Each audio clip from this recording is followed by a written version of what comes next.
week I'm speaking with Kofi Josephs. He's a professional basketball player, international model, mental health advocate, and someone who is rewriting what it means to be a high-performing neurodivergent athlete. Kofi holds the British Basketball League record for the most points in a single game. He's represented Great Britain and England at EuroBasket and the Commonwealth Games. And he founded Why Not I, a mental health platform for elite athletes that uses lived experience to create tools and spaces that prioritise long-term well-being. In this conversation, we get real about time management when you're juggling multiple careers, the emotional toll of entrepreneurship, why increasing your rate of failure is actually the goal, and how vulnerability isn't the opposite of performance, it's a teammate. We also talk about what it means to navigate the world as a neurodivergent person, the importance of documenting your journey, having that evidence for yourself, and practical strategies for thriving when environments weren't designed for your mind. This one is honestly packed with loads of actionable insights and just honest reflection. Let's get into it. Hi, so Kofi, could you tell us a little bit about you, please, and what you're doing in the spaces that you're in? Yeah, so my name's Kofi Josephs, professional basketball player for England and Great Britain. I've been playing professionally now for about 8-9 years in a range of different countries such as Germany, Spain, Switzerland, Iceland, Sweden, USA, Saudi. Full-time model as well, so I model for brands like Flannels, Nike, Rolls-Royce, London Fashion Week, public speaker, keynote speaker. What else have I done? Author. I've written a mental health memoir on my life and like mental health and experiences in that, kind of intertwined my psychology degree, real life experience, being a high level elite athlete, also coming from like the inner city and stuff like that, single parent background, put all that in there for just people to be able to connect and relate to. Created my own bespoke mental health journal for people as well. I'm also the founder and CEO of Why Not I and Why Not I Wellbeing. So Why Not I is a mental health brand which is communicating mental health education through inspiration and aspiration. That's all. I've got a mental health tech platform for elite sports, so elite athletes and elite sporting organisations, providing preventative mental health care. How do you manage all your time? Through data and AI insights, and I think that's all I do.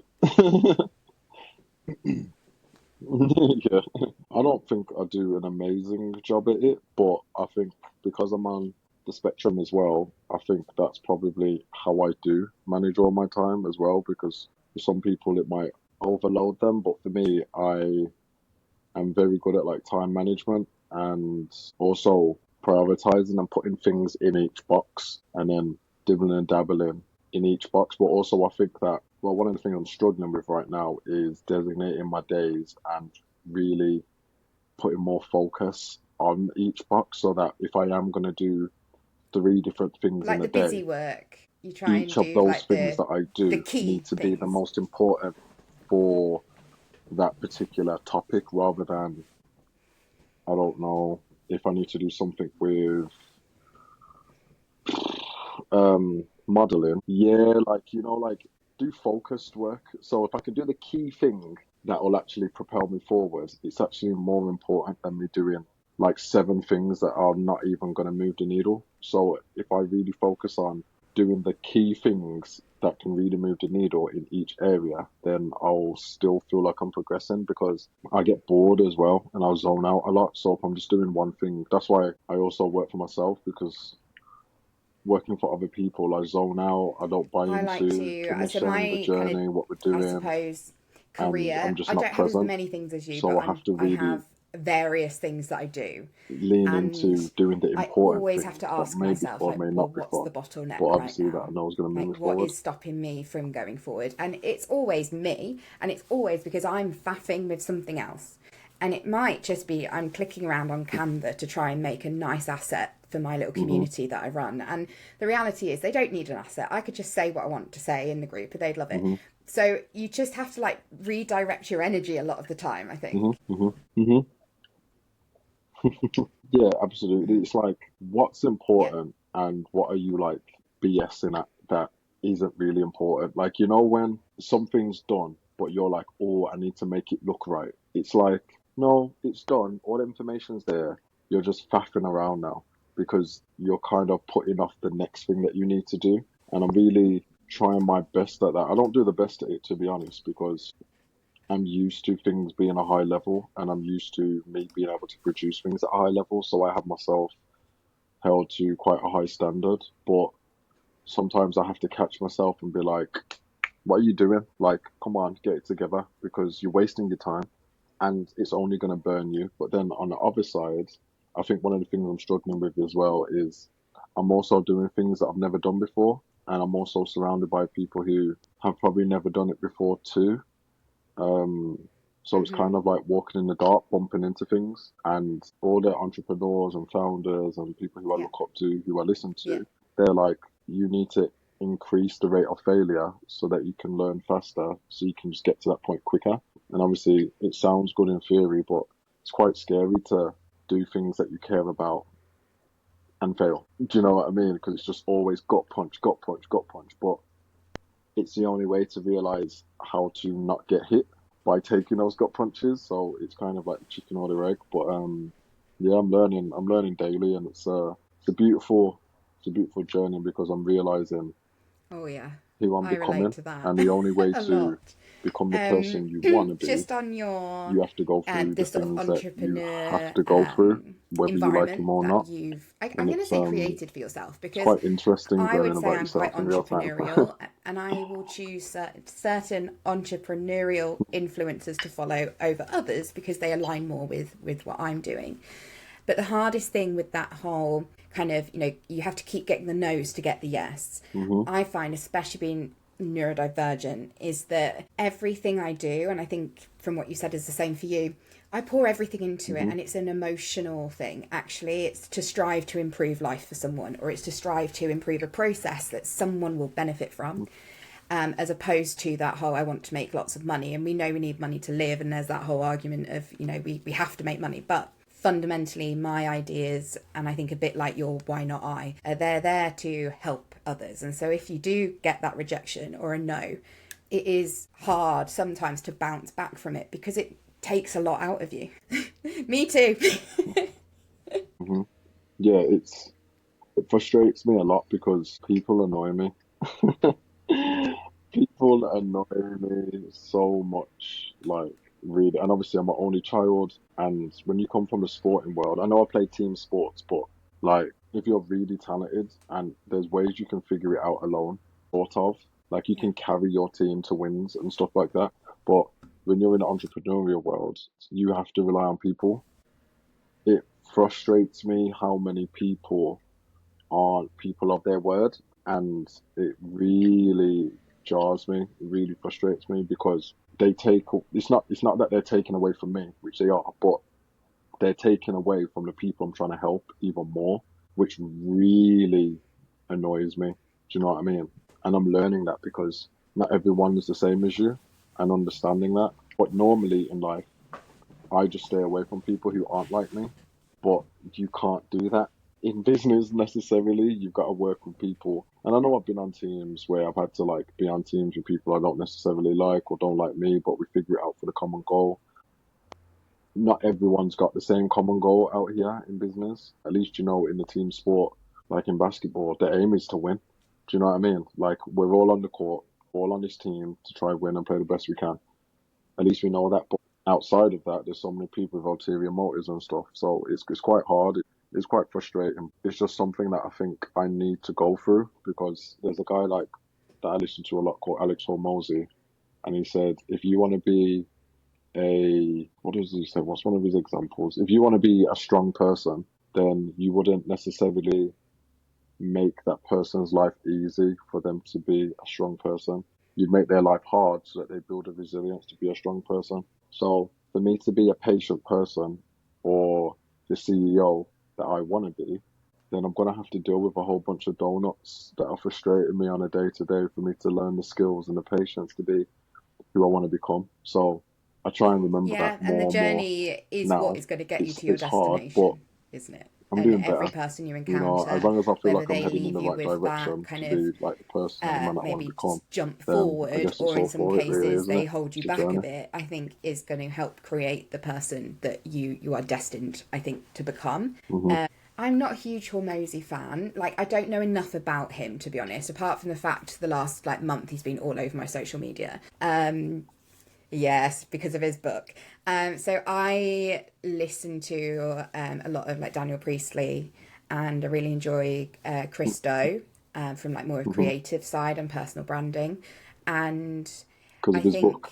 think that the whole, it's hard. I think it is really hard. And I think that that's why it's important to listen Mm-hmm. to people like that, especially for Mm-hmm. me. I'm very easily led down like the wrong path or the wrong road, and I kind of hear an idea and it can be sold to me so quick and I'm all in. And really I need to be constantly reminding myself, like, you know, I don't need to follow every shiny object. And it's like, well, what's my shiny object? What do I want to achieve? And that's sort of Really? what I let, I guess, dictate my own journey. But people are the hardest part of life. They really are. Mm-hmm.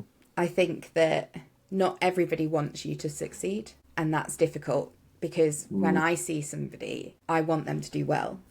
And I find within the business world, a lot of people seem to claim they want you to do well, but the reality actually is I don't think they do. And I find that really difficult because I try and see that the good, happy, positive, not happy, but the good side of somebody's character, or I take things,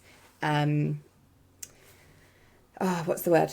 There's an expression, I can't think of it, but I try and see the genuine side more so than a nasty side, I think. And so if somebody suggests something, even if it's coming from a bad place, I don't always notice, I think, is what I'm trying to say. It's like the walls pulled over my eyes a little bit and I'm sold an amazing thing, which isn't. Mm-hmm. Yeah, you've got an optimistic outlook. Some people have got more of a pessimistic outlook. I try and have more of a realistic outlook. That's why I try and take in as much information as possible, and then trust myself to formulate my own opinion, because sometimes I don't trust myself to have that opinion, where sometimes trust your gut because it's there for a reason. Do you know what I mean? Sometimes I don't trust it as much as I should, and I'm like, I knew it, and I've wasted 6 weeks. But I think that having that trust in yourself, whether you are an optimistic person, pessimistic, realistic, just trust your gut. Do you know what I mean? Because whatever's going to happen is going to happen. You're going to learn whatever you need to learn to be able to keep advancing. Some people have to learn a lesson once. Some people have to learn a lesson 5 times, but you'll keep learning the lesson until you'll keep getting that test until you learn the lesson. Do you know what I mean? I'm quite a stubborn, buoyant, resilient type of individual, so sometimes I love to learn a lesson more often than others, but I'm aware of that. But I know for the person that I want to become, sometimes these are the things that I've got to experience. But now I'm trying to be more conscious and hopefully minimize those lessons, because time is of the essence, and just being aware of that. I try and for the person that I want to become, especially as a businessman, I do a lot of research, I read a lot, I listen to a lot of books, autobiographies, cast, stuff like that. And then I look at certain things and like that, don't really like that, agree with that, don't really agree with that. And I kind of want to make my own person on top of who I already am with my own experiences. And then also just kind of being like, whatever happens, happens, because in my sporting career, if you would have told me that life would be okay after some of the losses I've had or some of the performances I've had, there is no way you'd be able to tell me 4 years on, 5 years on, that I wouldn't even remember that game. I wouldn't even remember how I played. Do you know what I mean? Like, the Mm-hmm. world was crumbling. I was like, I don't be here no more. It's just unbelievable. And now here I am, just kind of like, well, I think it was in Spain, or it could have been in Saudi. Do you know what I mean? Like, that's the most information I've got. But at that time, the world was crumbling. So it's kind of like, time's gonna pass anyway. Life's gonna move on. Trust that you'll be okay. You probably don't feel okay right now, and that's okay. Do you know what I mean? But don't run away from your feelings. If anything, lean into it, because it's gonna become a time where those feelings are gone. So, you know what I mean? Just hold on tight. And I Yeah. think they're the kind of little lessons that have been helping me because, like, basketball, for instance, for me now, a ball is like the end of my fingers. Do you know what I mean? And it's like only certain things would have to happen for me to really be brand new at playing basketball. But I now play ice hockey and I'm now new in business. And these are things that I'm very like new at. But there's going to become a time if I do it for 2 decades, like I have basketball, where I'm going to be very experienced and I won't actually be able to go back to being a novice. And I think in a, I don't know, very cutesy type of way, but like lean into these moments more so than trying to bypass and speed past these moments because these are the things that are really important in what shape us. Do you know what I mean? Because like me right now, when I'm listening to all these entrepreneurs and stuff, I can't relate to you having 100 million turnover, 100 this, that, and the other. Do you know what I mean? But like they can't even really remember when they were cold calling everyone and no one was picking up the phone and they were like, Mm-hmm. oh, what we're going to do? All of them are those distant memories. And the way that they romanticize this step of the process, you're in the process like, ain't nothing romantic about this. Do you know what I mean? So trying not to bypass that process when you potentially, if you stay in the game long enough, you'll get where you want to get to. It's a funny one, but I'm trying to progress, but also enjoy where I'm at the same time. Because I am learning quite fast, Did I and I know can that? even tell it from when I'm having conversations 2 months ago to when I have a conversation now on the same topic. Even some of the words I'm saying, I'm like, Mm-hmm. oh, well, oh, we're getting educated, are we? Because even in my head, I'm like, did you just say that? And then I'm also like, someone who isn't techie will be like, what does that Yeah. mean? And then I can explain it. And then I'm like, I 3 months ago, I didn't have a so clue. I And now you're launched my looking at me business, like which is I'm called a Not tech So expert. Typical, So which is my that's where you fitness get to business. see So your actual supporting growth. And neurodivergent people it's a nice get feeling, into to or be start their honest. Yeah, it fitness is. journey. And I had no money to make a website, so I I guess I bootstrapped it. I, got myself a Hmm. domain. I learned how to hook it up. And then because of my autism, ADHD, probably a mix of the two, I hyper focused on learning Hmm. SEO and learning like what alt text is and how to make things accessible and about all your meta stuff and descriptions and now I come up on ChatGPT. If you type in like neurodivergent personal trainer, I'm the first one. And I did that myself. And it's like, I think that's something so powerful that when you're learning and you're in this like messy middle and you aren't in this romantic place because you've got no money to back you or you don't have any funding or you're struggling to get your next job that's going to pay for your bills, but actually all of those things that you do to get through this, so like for me learning my website then gives you skills to then almost increase your offerings to other people. And so Hmm. I've now got website jobs where I'm building a website for somebody. And I think it's a shame if you're, like you say, trying to rush so much to get to that Hmm. accomplishment and to be able to do your 6-figure turnover or whatever it is that you're aiming for. And then you'd miss out on all these other little opportunities that actually come from this time. And I think for me, this is Hmm. where I say I get the shiny object syndrome. And I'm like, I can do that. I'm going to go and do it. But sometimes the things that change your journey change it for a reason because actually you're meant to be over here or over there. And I think we are always sold the dream when it comes to business and entrepreneurs. And I don't know how I followed this person. I don't know the name. I can't remember, but they keep popping up on one of my social media platforms and they're sat by a pool and they're like, this is my life now. And it's like, well, great for you. Great for you. Like, I think that's great for you, but what you're not doing is showing us all of those, like the late nights, the tears, the like deleting a whole website because it doesn't work and Hmm. all the things that kind of you had to go through to get there, unless you were privileged and you had all that backing from the start, in which case you don't know my journey and my story and you can't relate to me at all anyway. But I'm not sure where I'm going with this, other than to say I think you do have to find the things from the time before you are like quote unquote successful. Hmm. You've got to find like those nuggets that can feed you and keep you going. Yeah.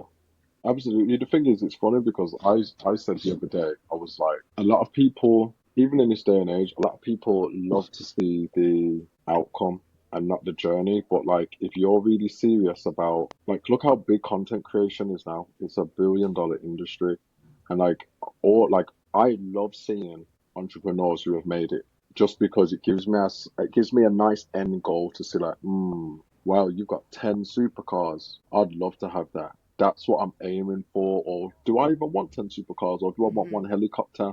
And it's just nice to see what people have got. Nice. But then the thing that I watch the most is like startup founder Yeah. videos who are slightly a bit further than me, because you're probably going to give me a nugget that I can use now to get from level 2 to level 3.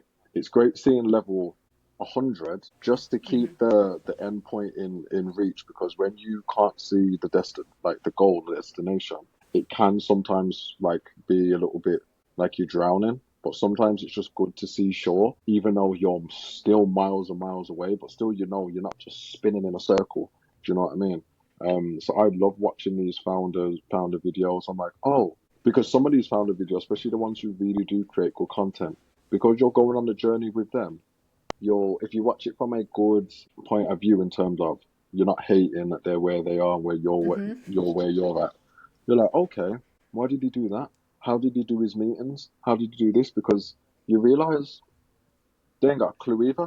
Do you know what I mean? And you're like, oh, okay, that went really well. And then you'll watch 4 more episodes and you're like, episode 3 went really well. And then episode 4, they're like, yeah, we didn't get the funding. The meeting was terrible. They said my idea was bad. We got to go back to the store, to the drawing board. Yeah, so we're gonna strip the whole code base and we're gonna start again. You're like, this is how it happens sometimes. But it's good to see, because if you don't see that and then it happens to you, we have this thing where it's everyone else, life's amazing, but for me it's raining. So it's amazing to see, and I really wish that I was able to document my entire journey from now, because this is the part of the film where people have really bought in. When I've got a Rolls Royce or whatever and things are going amazing, I'm helping people. That's just like the part that the minority can relate to.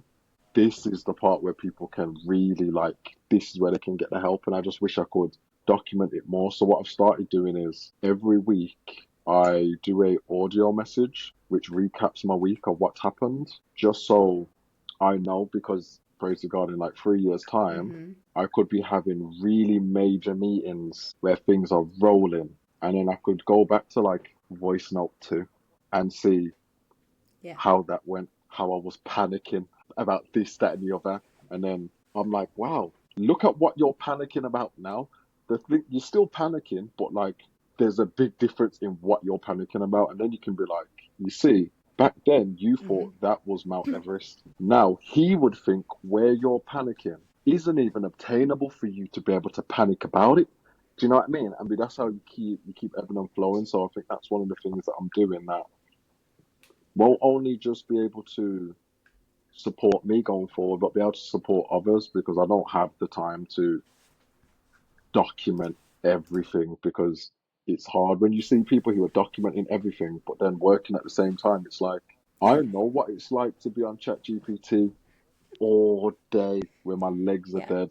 How are you setting up 5 different camera angles and editing the content? You're either working or you're filming. Do you know what I mean? So it's like, don't know. But also these are the things that will really help people like us, and it can be a part of our offering, giving back, because I listen to like Rockefeller's letters to his son, where it's him giving gems about his journey to his son, where I'm like, okay, you're not giving gems to your son about you being the richest man on the planet. You're giving gems to your son about things that you And it's encountered and about things being that able to you've learned imagine on your yourself, isn't it? journey And to being that. it's And they're the the things that are unattainable actually the versus the gems, not attainable. the gold And at I the end of think, the rainbow. so for me as well, it relates so much to like health and fitness, because of the idea of, you know, those before and after pictures that we see everywhere, especially when it comes to weight loss or muscle gain. And I know from someone who did go through, I went through like a weight transformation, but equally my mental transformation was just as powerful. But I tell everybody who starts a journey, and this is what you're doing with your audio messages, to document how they are at the start. And if they don't want to, so I say take a little video, prop your phone, do a 360, arms up, send it to me and delete it off your phone if you don't ever want to look at it. I'll keep it somewhere safe, because it's very hard to be vulnerable sometimes, because I think it can feel quite weak if you're doing a voice message and everything has been awful this week and you feel awful, and then to have to document it is hard, because I think we want to document it, but it's hard because it's often highlights the position you're in a negative way when you're at the beginning, because you haven't yet done that hard work to get to the happy, good kind of advanced place. But then if you can stick on your journey, be it business or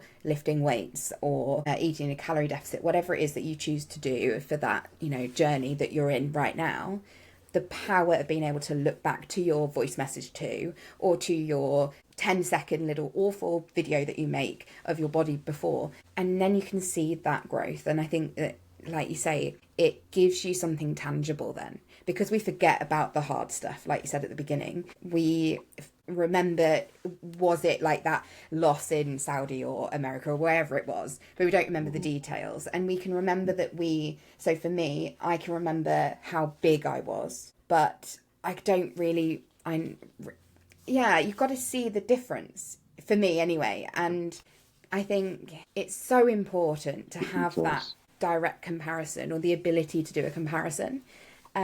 Is that something you've always been able to do throughout your life, really?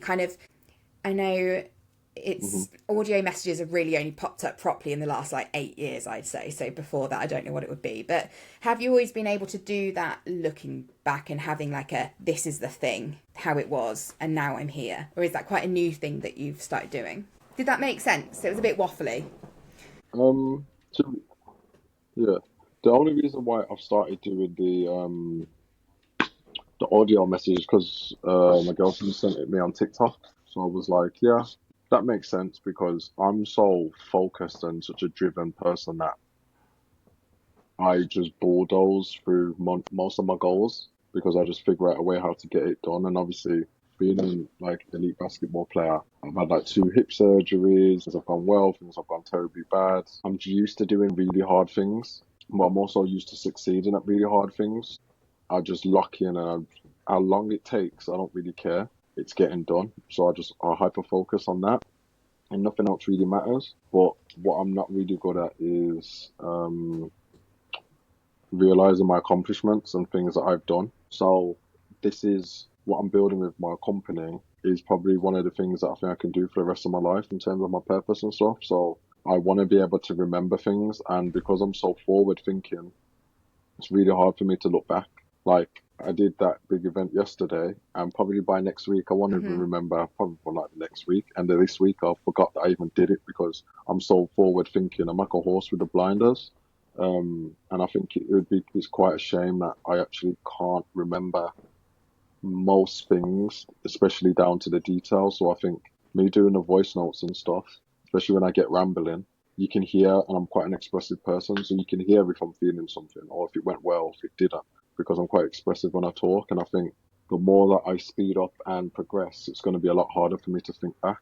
I've got journals, and I try writing journals and stuff, but I'm just trying to really put a focus on documenting my journey the best I can, even in terms of helping me remember. And even if it isn't successful, it's still something for me to have that I'm giving to myself as a present. And yeah, I think I'm just so focused and driven with hard things that I just lock in, and I don't really do that. It's nice for me to look back on photos and stuff, which is nice, but I don't really have that much time to take photos unless it's for content or modeling or anything like that, because I'm not really that bothered, because I care so much about the end goal. But obviously when I get to the end goal, I always move the goalpost anyway, which is another issue. And that's another thing why having content about where I'm at helps me, because I can't negotiate with myself on how far I've come, when naturally I'll negotiate with everyone. So my mum could be like, "Oh son, do you remember when you never really made, your dream was to make the England team?" And I've already gone Commonwealth, or got to play for GB and stuff, and I'm like, yeah, but I'm trying to do this now. And it's like, yeah, I know you're trying to do that, but like, be present, at least give yourself a pat on the back. And I'm like, Hmm. for what? And that's terrible. So I actively had to start physically tapping myself on the back, even twice, just for me to have that moment, be present, even if I'm going to keep it moving.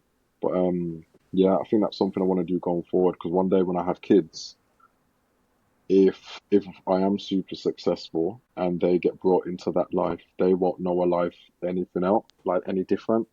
And trying to help bring up well-rounded individuals or give advice to other Yeah. people, it's very hard for them to believe you if there's no evidence to support what you're saying.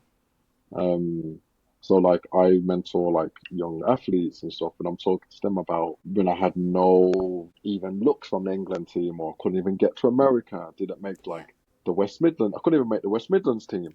They're like, what? Because they're viewing who I am now as if this version of me went to West Midlands trials, and it's like, no, he didn't.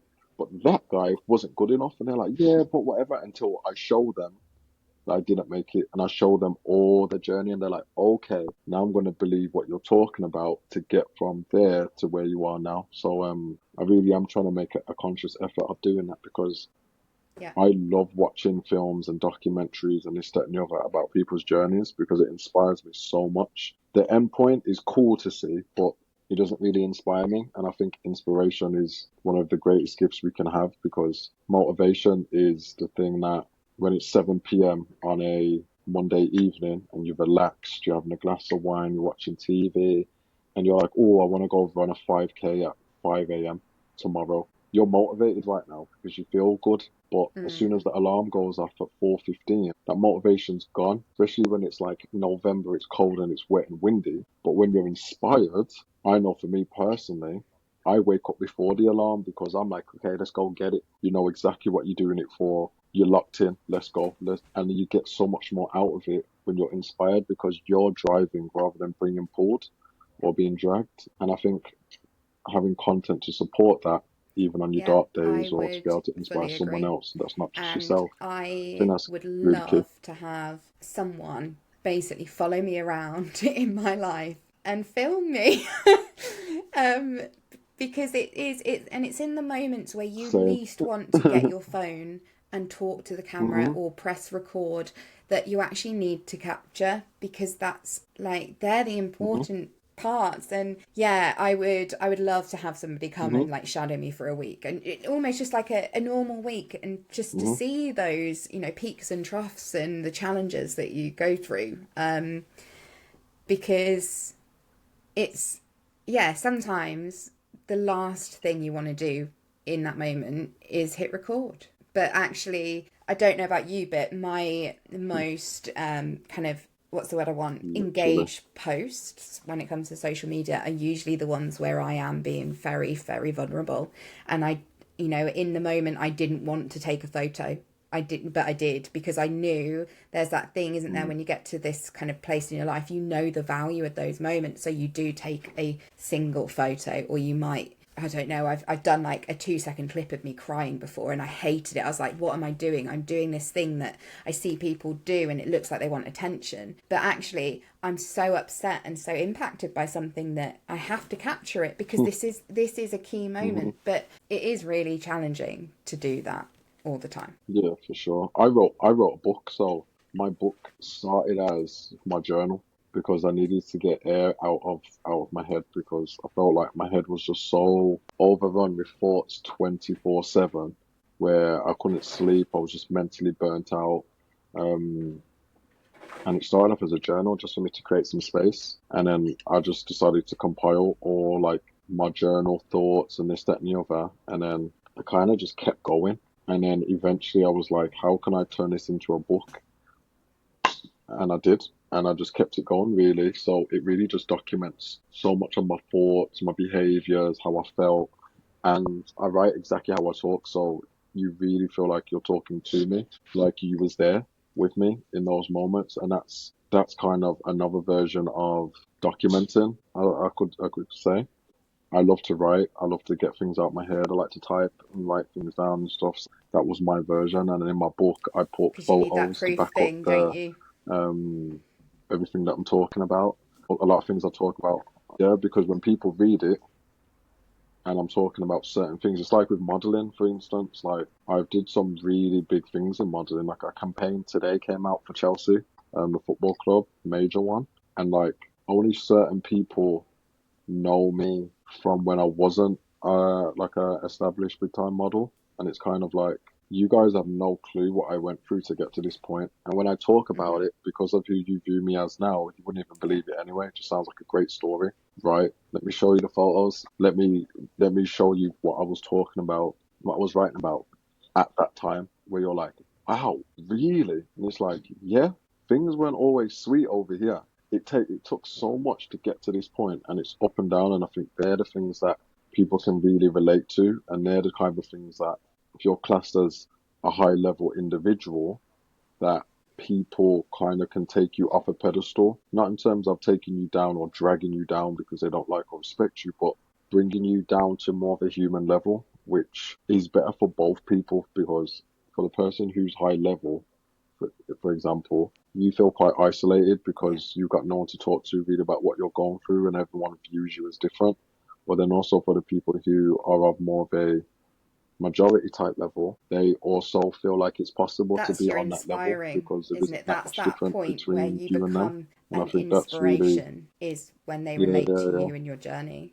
Yeah. yeah. That's it's super key to me. It's one of the most important things because I get viewed in terms of he's different. He's always had this. He's always been that. He's always been this. In terms of humans like to, especially in this day and age now, they like to look at your end point and fill out the middle for themselves. So they see me playing for England and they're like, oh, he must have been the best player. He must have got picked for every single team. His career must have been easy. He must have just performed well and did A, B, C, D, E, F, G, and then he ended up there.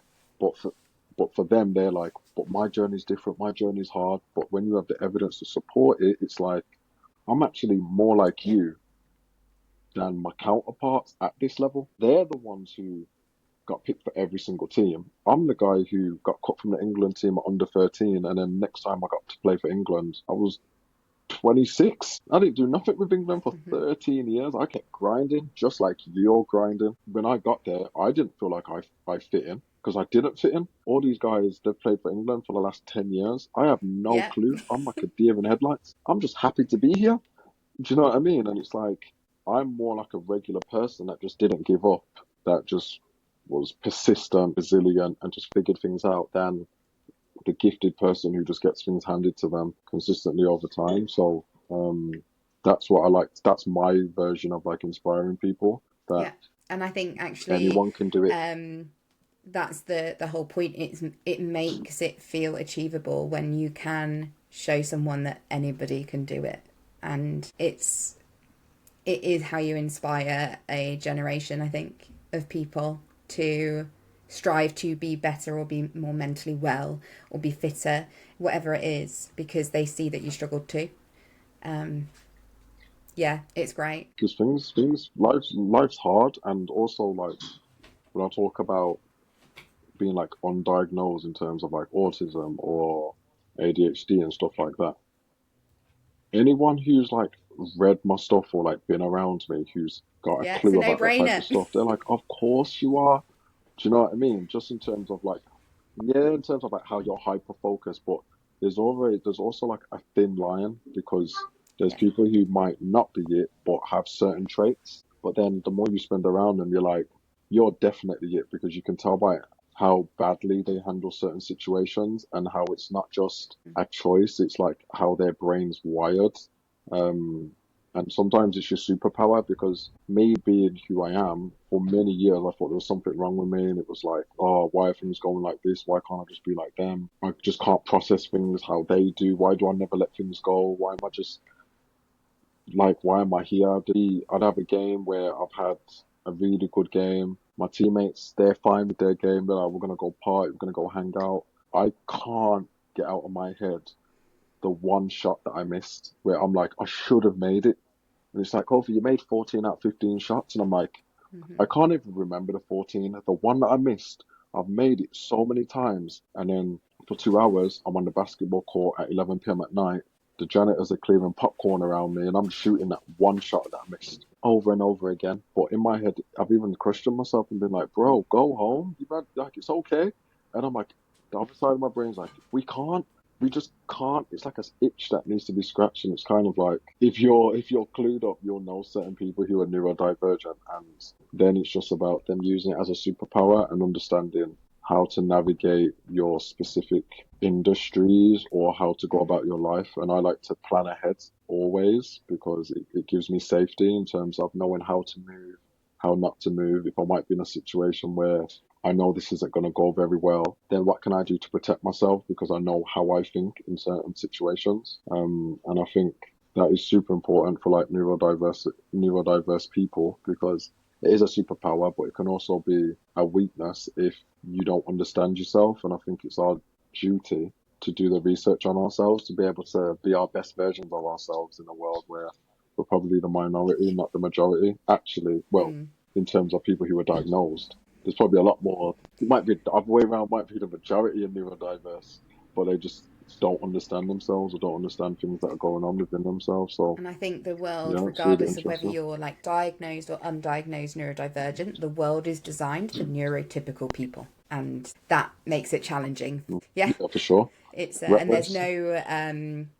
there's often no flexibility for actually people who do think differently or need additional things or time. You have to fight for it. But if you can start to understand yourself and you know that you need X, Y, and Z to be able to be the best version, then you can actually advocate for yourself. And that then can create systemic change for everyone else, because the more people that talk up and say, I need it to be like this, the higher chance there is that other people will see that and be like, I need that too. And it is just empowering people to be able to, advocate for themselves. I think so important. Yeah, absolutely. It's hard in the sports world because it's results driven, and there's so many athletes out there compared to how many jobs. And if you're in a winning culture or a culture that doesn't understand about neurodiversity, then you're kind of screwed because it's my way or the highway based on the sporting team, the clubs, like the coaches, all that stuff. And it's understandable because like it just is how it is. But that's where I think athletes and people in general, no matter what environment, if they learn about themselves and what they're dealing with and how they think, then you can put certain things in place to at least provide a little bit of ease so you can do your best within that environment. It might not be ideal, but you still got to Yeah. go to work every day. You still got to do what you've got to do. It's just up to you whether you find a way to enjoy it or you hate it. But the world is the world and it is what it is, unfortunately. So what I started to do was I needed to find out who I was. I'm my only child, don't really low social battery, being with my teammates 6 days a week, 3 times a day, 2 hours a piece. I'm just like, God, I'm just mentally overloaded all the time. So that's when I started, instead of only being alone in between sessions and just sitting there and just zoning out watching TV, I had to think, okay, Kofi, what do you need so that you can be the best version of you in this environment that you don't have a choice but to be in?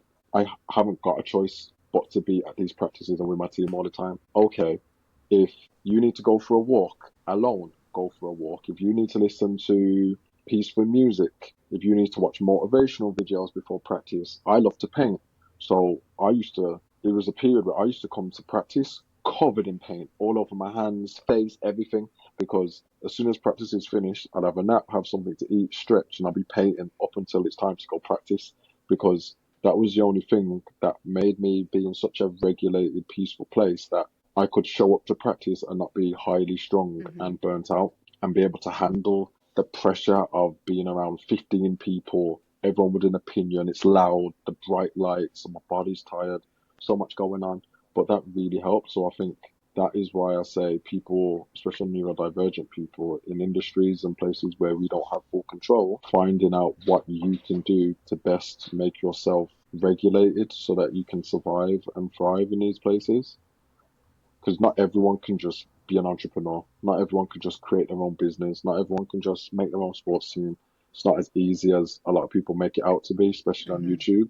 Just work for yourself. It's like, got bills, kids, mortgage, yeah, like, and it takes Yeah. time, and it still might not work even if you put the time in, being able to just survive and thrive within your environment, unfortunately, comes down to you. Because the world might not necessarily change at the speed that we need. And I think that's one of the superpowers that I've gained from being an elite sportsman. You're very like self-autonomous in terms of, if we win, it's because of me. If we lose, it's because of me. It's not someone else's fault. It's always internal. So it's kind of like, okay, if you've got practice and your ankle's hurting and you know when you go to practice, you have to practice. What kind of rehab can you do at home? How can you take care of yourself so that when you get back in this environment, you can be the best you that you can be? And I think that comes down to a lot of accountability as well. And within society, we're not very big on accountability, helping ourselves.